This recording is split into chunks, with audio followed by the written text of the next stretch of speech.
Loba bitumba pamba. Bitumba bazoba. Zamaele. La fête que j'ai faite là, les gens n'ont pas beaucoup mangé. Hein? C'était debout, vous grignotez. Pourquoi? J'ai trop de choses à faire dans la vie que vous nourrir vous tous ici. C'est ce que j'ai fait. Demandez à tous ceux qui étaient à cette fête-là. Les gens étaient fâchés, ils n'ont pas bien mangé. Cette chaussure, elle a 7 ans. Je l'ai achetée à Pointe-Noire. Il y a 7 ans. Ma chaussette là. Plutôt, ma chaussette. Je prie pour cette nouvelle race de Congolais, cette nouvelle race de Congolais, cette nouvelle race de Congolais, cette nouvelle race de Congolais. Vous êtes chez Dimbi TV News. Abonnez-vous sur Dimbi TV News. Abonnez-vous sur Dimbi TV News.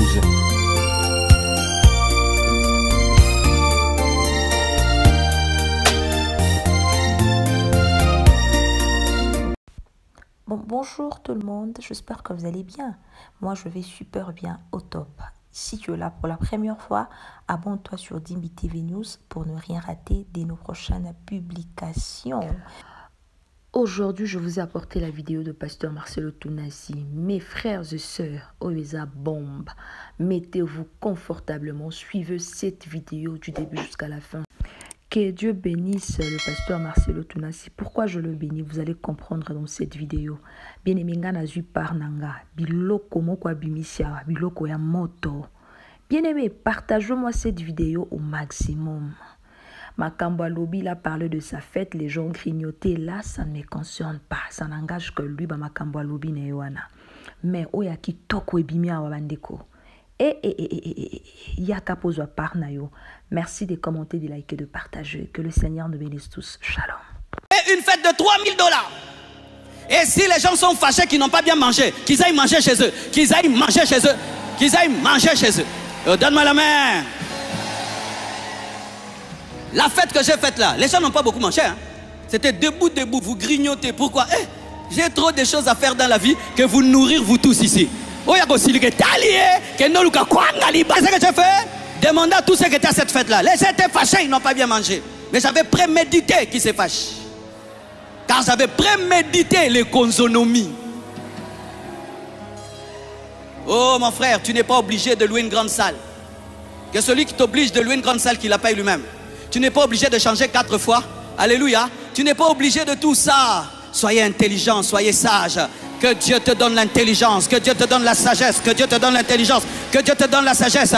Tu n'as rien à prouver à personne, tu n'as rien à prouver à personne, tu n'as rien à prouver à personne, tu n'as rien à prouver à personne. Donne-moi la main. La veste que je porte, elle a 4 ans. 4 ans que j'ai cette veste. Cette chaussure, elle a 7 ans. Je l'ai achetée à Pointe-Noire. Il y a 7 ans. Ma chaussette là. Plutôt, ma chaussette. Je prie pour cette nouvelle race de Congolais, cette nouvelle race de Congolais, cette nouvelle race de Congolais, cette nouvelle race de Congolais, cette nouvelle race de Congolais. Tu n'as rien à prouver. Ne vis pas dans le superficiel. Sois intelligent. Bâtis dans des choses qui durent, des choses qui demeurent, que dans des choses superficielles. Donne-moi la main. Est-ce que tu savais qu'elle a 7 ans? Je la porte avec fierté. Namorande naebi. Et ça, elle nini. Ça veut dire que la télé aura 7 ans. Ça n'a rien. Le bas bitumba pamba. Bitumba bazoba. Zamaele. Oh, acclame le Seigneur.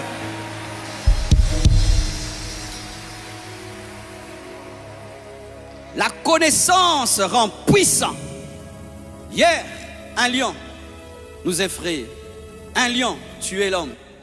Mais aujourd'hui, l'homme par la connaissance fait un somnifère. Il injecte à distance au lion. Amen. Hein? Le lion dort à distance. Tchou!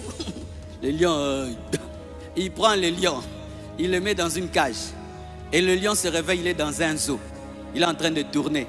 Et l'homme est en train de le nourrir avec un peu de viande. Et puis il dit aux gens, venez demain, vous allez voir le lion.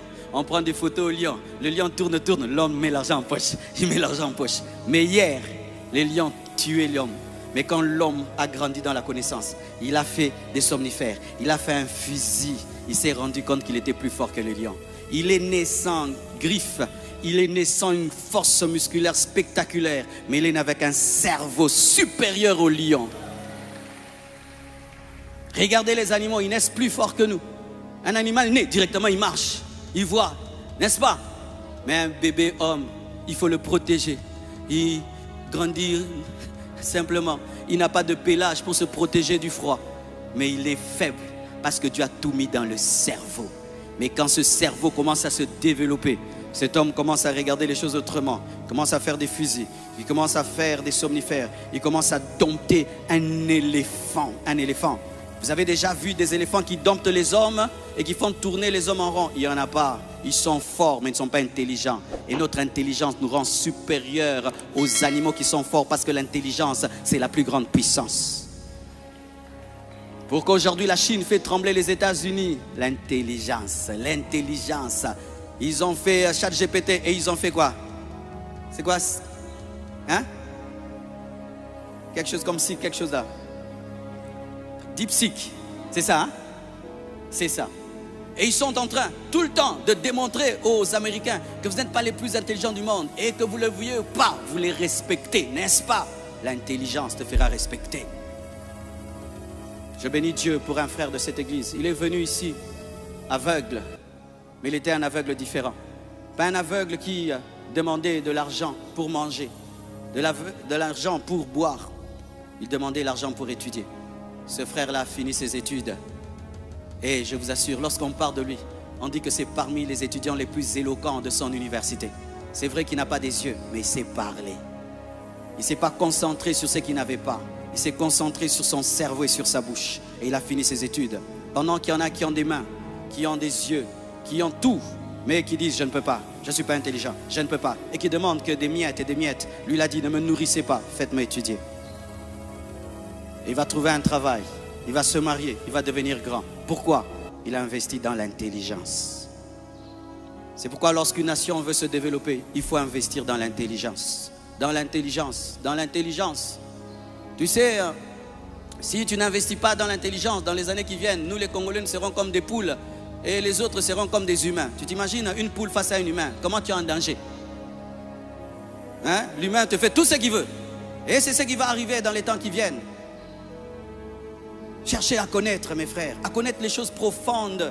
C'est ce que les autres sont en train de faire, les Indiens, les Chinois, les Japonais, les Américains. Ils travaillent à être très intelligents, très intelligents. Pendant que nos enfants s'amusent, pendant que nous nous amusons à détruire nos cerveaux par des informations sans profondeur, et ils travaillent à approfondir leurs connaissances. Et demain, leurs enfants domineront nos enfants. J'aimerais terminer. Sachez ceci, que la connaissance donne la vie et garde la vie. Un enfant est ignorant. Il ne sait pas que sauter là peut le casser, n'est-ce pas? Et si on le met là, nous tous on sera effrayés. Parce que comme il n'a pas la connaissance du danger, il peut tomber, il se casse. Mais moi, comme j'ai la connaissance, je m'arrête là. Qu'est-ce qui me garde là? Vous n'avez pas besoin de mettre des garde-fous. Hein? La connaissance est mon garde-fou qui m'empêche de tomber. C'est que tu connais te garde. Tu sais pourquoi tu pêches? Tu ne connais pas c'est quoi la conséquence du péché. Le jour que tu comprendras c'est quoi le péché, tu ne vas plus pécher. Tu sais pourquoi tu joues avec Dieu? Tu ne connais pas encore Dieu. Tu sais pourquoi tu joues avec la prière? Tu ne sais pas c'est quoi la prière. Le jour que tu sauras, la connaissance te sauvera, te protégera et te gardera. Je prie que tu connaisses ce que tu ignores. Je prie que tu apprennes ce que tu ignores. Je prie que tu approfondisses ce que tu ignores. Alléluia, alléluia. Et voici une parole forte que j'ai reçue alors que je priais. Ce que tu ne sais pas, tu ne l'as pas. Dis ça à ton voisin. Ce que tu ne sais pas, tu ne l'as pas. À ton voisin de gauche, ce que tu ne sais pas, tu ne l'as pas. Alléluia. Et je vais te le démontrer à la fin de mon message. Proverbe 4, verset 7, la Bible dit: voici le commencement de la sagesse. À qui est la sagesse? Et avec tout ce que tu possèdes, à qui est l'intelligence? Avec tout ce que tu possèdes, à qui est l'intelligence? Ce passage nous enseigne qu'il faut chercher la vraie connaissance à tout prix. Qu'il faut vendre tout ce que tu as pour connaître. Qu'il faut lire, qu'il faut apprendre, qu'il faut lire des livres, qu'il faut étudier, qu'il faut se former, se faire former, être un autodidacte. Il faut faire des sacrifices pour connaître. Des sacrifices pour connaître. Parmi les habitudes des hommes qui réussissent sur terre, on a dit que ces hommes écoutent. Pendant que les autres écoutent de la musique, ils écoutent des livres audio. Parmi les habitudes des hommes qui réussissent sur terre, pendant que les autres suivent des vidéos bêtes, sans profondeur, eux ils écoutent des livres en audio. Pendant que tu écoutes de la musique, lui il écoute un livre en audio. Tu sais, écouter un livre en audio pendant 2 heures, tu peux lire même 10 chapitres. Et si tu le fais tous les jours, chaque matin, tu écoutes un livre, que tu le veuilles ou pas, ta manière de réfléchir va s'élever à la dimension des livres que tu écoutes. Hier, pour lire, il fallait vraiment ouvrir un cahier, ouvrir un livre et y mettre tes yeux. Mais aujourd'hui, je peux lire avec mes oreilles. Et il y a tellement de livres audio sur Internet et qui sont gratuits que tu n'écoutes pas. Un seul livre peut changer ta vie. Achetez aussi des livres, des gros livres, des petits livres, mais aussi des gros livres. Achetez des livres. Certains ici n'ont jamais lu, mais 7 livres. Ils n'ont jamais lu, mais 7 livres. Tu cherches la sanctification. J'ai écrit un livre sur la sanctification. Tu veux pardonner? J'ai écrit un livre sur le pardon. Tu cherches la présence de Dieu? J'ai écrit un livre sur la présence de Dieu. Mais tu ne lis pas. Et tu dis le temps que tu passes à te distraire. Si tu l'avais investi dans la connaissance, tu aurais déjà changé.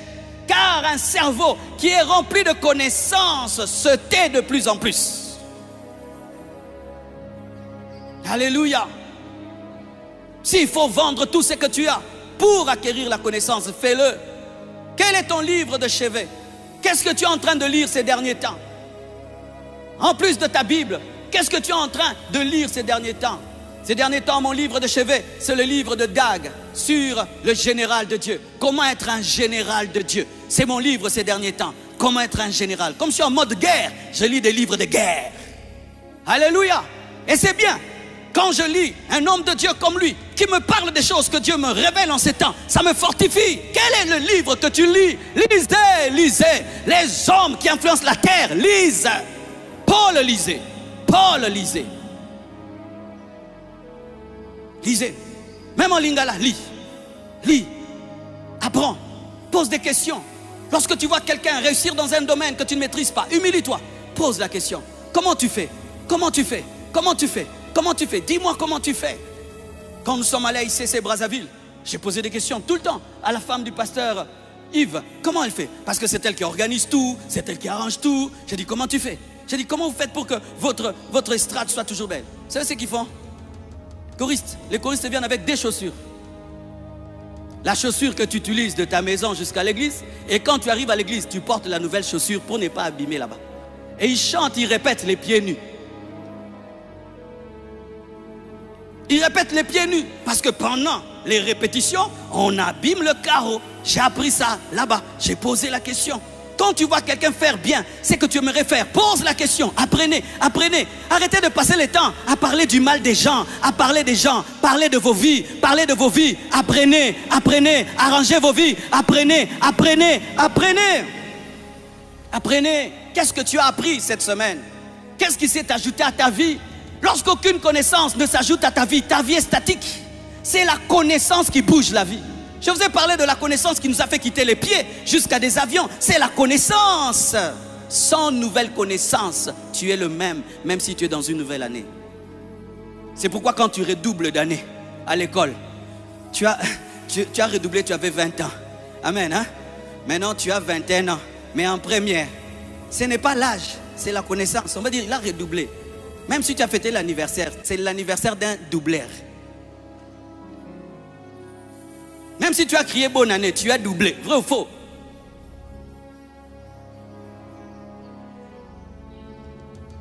Eh mes frères, quelle est la plus grande connaissance? Pose cette question à ton frère. Quelle est la plus grande connaissance? Voici la plus grande connaissance. Selon Jean 17, verset 3. Or, la vie éternelle, c'est qu'ils te connaissent toi, le seul vrai Dieu, et celui que tu as envoyé, Jésus-Christ. La plus grande connaissance, c'est connaître le Père et le Fils par le Saint-Esprit. La plus grande connaissance, c'est connaître Dieu. Si tu connais la physique, la biologie, la chimie, mais tu ne connais pas Dieu, tu n'as pas la plus grande connaissance. La plus grande connaissance, c'est connaître ton Créateur. La plus grande connaissance, c'est connaître ton Sauveur. La plus grande connaissance, c'est connaître Jésus qui est la vie. C'est pourquoi j'aimerais dire à quelqu'un ici, tu es professeur à l'université, gloire à Dieu. Tu as de l'expertise dans ton domaine, gloire à Dieu. Mais si tu ne connais pas Dieu, tu es un ignorant. L'un des grands scientifiques maîtrisant les mathématiques s'est converti en étudiant les mathématiques. Il a dit, il doit y avoir quelqu'un de très intelligent pour que toutes ces lois existent. Il s'est converti. Quand tu es un vrai médecin, tu te convertis. Quand tu vois le corps humain, tu dis il y a un Dieu. Quand tu es un vrai physicien, tu te convertis. Tu dis il y a un Dieu. Quand tu es un vrai chimiste, tu te convertis. Une connaissance qui ne t'amène pas vers Dieu est une perdition. Je répète, une connaissance qui ne t'amène pas vers Dieu est une perdition. La vraie connaissance amène vers Dieu. Car le plus haut niveau de la connaissance, c'est connaître le Père et le Fils par le Saint-Esprit. C'est pourquoi si tu es là, tu ne connais pas le Père, tu ne connais pas le Fils. Et comme je vous ai enseigné, connaître, ce n'est pas la théorie. Oh, je crois que Dieu existe. Si tu ne marches pas avec lui, si tu n'obéis pas à sa parole aujourd'hui, prends la décision de le connaître. Il se pourrait que tu oublies tout ce que je vais te dire. C'est pourquoi j'ai préparé ces 4 histoires qui expliquent très bien mon enseignement. J'avais un ami qui s'appelait Nguine Cham. C'était l'un de nos plus grands prédicateurs. Il est déjà rentré dans la gloire de Dieu. Un jour, il est allé dans un hôtel et c'est lui-même qui raconte l'histoire. Et il va à la réception. Il fait toutes les formalités. Et ensuite, on le conduit vers sa chambre. Et il y va. Et quand il arrive devant la porte, il commence à chercher la clé. Et il n'avait pas de clé. Et il regarde la porte. Il n'y a pas un endroit pour mettre la clé. Et il commence à se plaindre. Il dit, mais ça c'est quel genre d'hôtel? Il va entrer.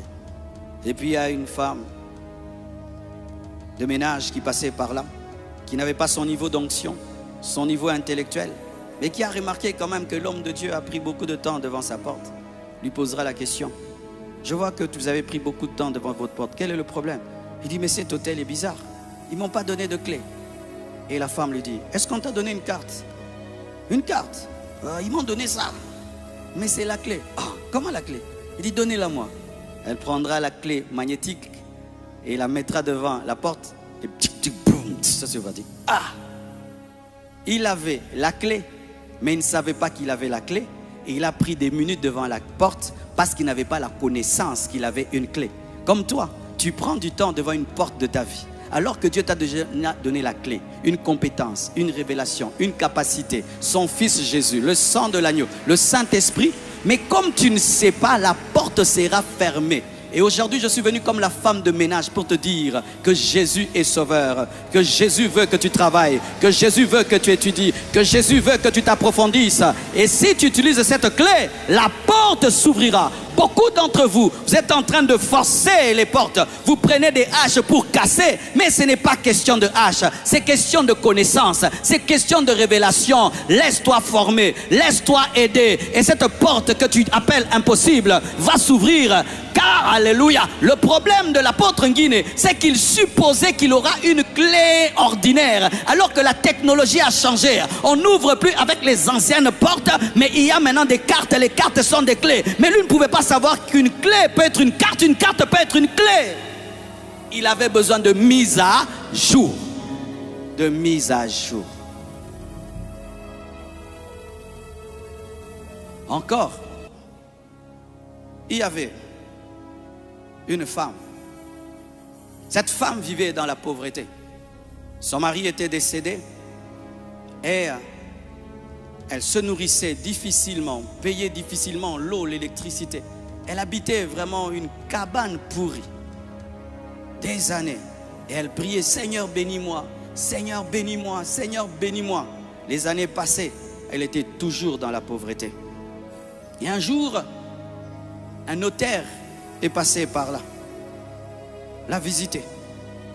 Et il est étonné de remarquer qu'elle était dans une grande pauvreté. Et il pose la question à la femme. Comment tu vis dans cette pauvreté? Elle dit, j'ai prié Dieu, Dieu ne me bénit pas encore, je suis en train de prier. Elle dit, ah, mais ton mari ne t'avait pas laissé un sac? Ah oui, il m'avait laissé un sac. Ah, tu avais ouvert le sac? Oui, j'avais ouvert le sac. Et qu'est-ce que tu avais vu? J'ai trouvé seulement un papier là. Un papier seulement. C'est tout ce qu'il y avait dedans. Oh, tu as lu? Ah, je ne sais pas lire. Mais ce n'est qu'un papier. Oh, amène-moi le papier. On ouvre là. Va dans telle banque, tel numéro de compte. Tu y trouveras de l'argent. Hein? Elle avait ce papier dans sa maison. Des années. Elle était pauvre parce qu'elle a méprisé une lettre. Elle ne s'est même pas donné la peine de connaître ce qui était dans la lettre. Et on va à la banque. On trouve tout ce dont elle avait besoin pour manger et pour vivre. Elle a souffert des années parce qu'elle ne savait pas lire. Elle a souffert des années parce qu'elle ne s'était pas donné la peine d'ouvrir une mallette et de sortir une lettre pour la présenter. Et c'est ce qui arrive à beaucoup d'entre vous. Notre problème, c'est que nous prions trop en regardant au ciel. Et il fallait qu'elle prie en regardant vers le sac. Tu pries trop en regardant vers le ciel. Prie en regardant les poules. Comment tu vas les vendre? Comment ils vont te faire des œufs? Tu pries trop en regardant le ciel. Tu ne pries pas en regardant comment tu peux faire du jus et vendre. Tu pries trop en regardant le ciel. Tu ne pries pas en regardant combien de gens sortent d'ici et tous ces gens dehors qui ne prient pas ici, à certains prient aussi, hein, qui prennent des choses. Toi, tu ne peux pas.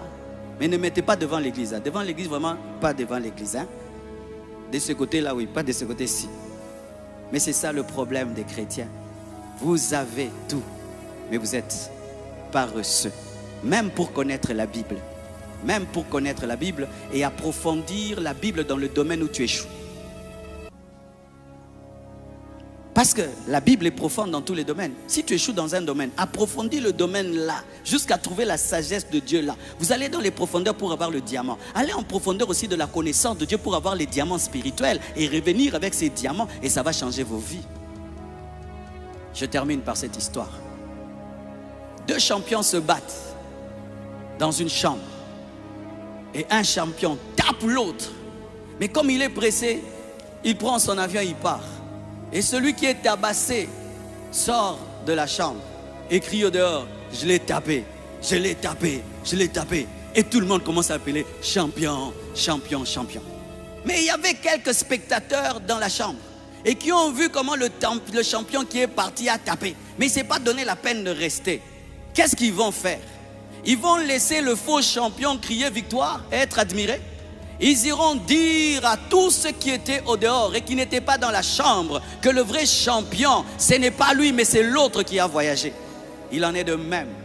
Lorsque tu vas dans une famille qui est dominée par la sorcellerie, qui tremble devant la sorcellerie, qui tremble devant la pauvreté, les œuvres de ténèbres et le péché, tu dois dire à cette famille que ce n'est pas le diable qui a vaincu, ce ne sont pas les sorciers qui ont vaincu, mais c'est Jésus-Christ de Nazareth qui est mort et qui est ressuscité qui a vaincu. Car il y a des familles qui sont dominées par la sorcellerie parce qu'elles ignorent que c'est Jésus qui est Seigneur. Pas la magie, pas la sorcellerie, pas l'esprit de mort, pas les puissants de ténèbres. C'est pourquoi nous devons annoncer l'évangile à toutes les nations, à toute création, afin de dire que Jésus a vaincu le diable, il a vaincu les ténèbres, il a vaincu les sorciers, il a vaincu les démons, il a vaincu les ténèbres. Il faut aller dire, car il y a des gens qui ne le savent pas et qui sont en train d'adorer le faux champion. Donne-moi l'amen.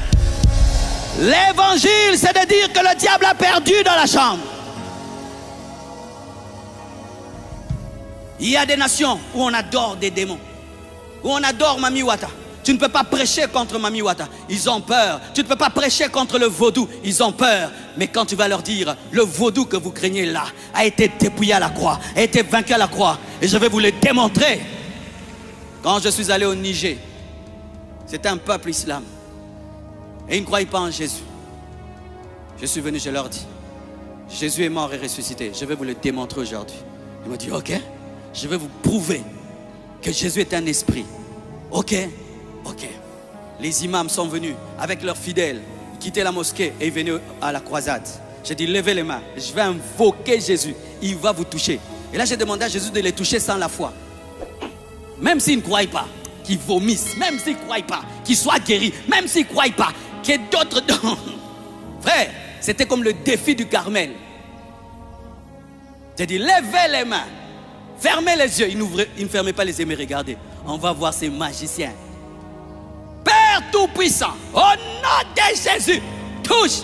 Brrr, brrr, ils vomissaient, ils tournaient. Même les gardes du corps militaires musulmans ont commencé à parler en d'autres langues. J'ai dit, qui veut mon Jésus? Ils ont couru. Il faut aller leur dire que dans la chambre, c'est le vrai champion qui a gagné. Vous connaîtrez la vérité et la vérité vous affranchira. C'est pourquoi il faut faire des croisades d'évangélisation dans des terrains dominés par les ténèbres. Il faut faire des croisades d'évangélisation là où règne l'ignorance. Il faut faire des croisades d'évangélisation là où on n'a pas encore prêché l'évangile. Il faut faire des croisades d'évangélisation là où règne le koulouna. Il faut faire des croisades d'évangélisation là où règne le vaudou. Il faut faire des croisades d'évangélisation là où règnent les ténèbres, afin de dire la vérité.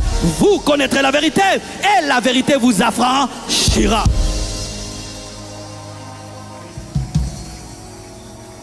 Nous avons trop de pasteurs, nous avons trop d'apôtres et de prophètes, mais nous n'avons plus beaucoup d'évangélistes. Oh, je me souviens du temps de l'homme de Dieu Coutinho, ses croisades, Sonny Kafuta, ses croisades, Kiziamina, ses croisades. Tout le monde est devenu pasteur, tout le monde est devenu apôtre, prophète. Mais qui ira rassembler des hommes dehors? Pas pour une église, mais pour seulement annoncer la vérité. Que ceux qui sont dans l'ignorance et dans les ténèbres sachent que le vrai champion, c'est Jésus.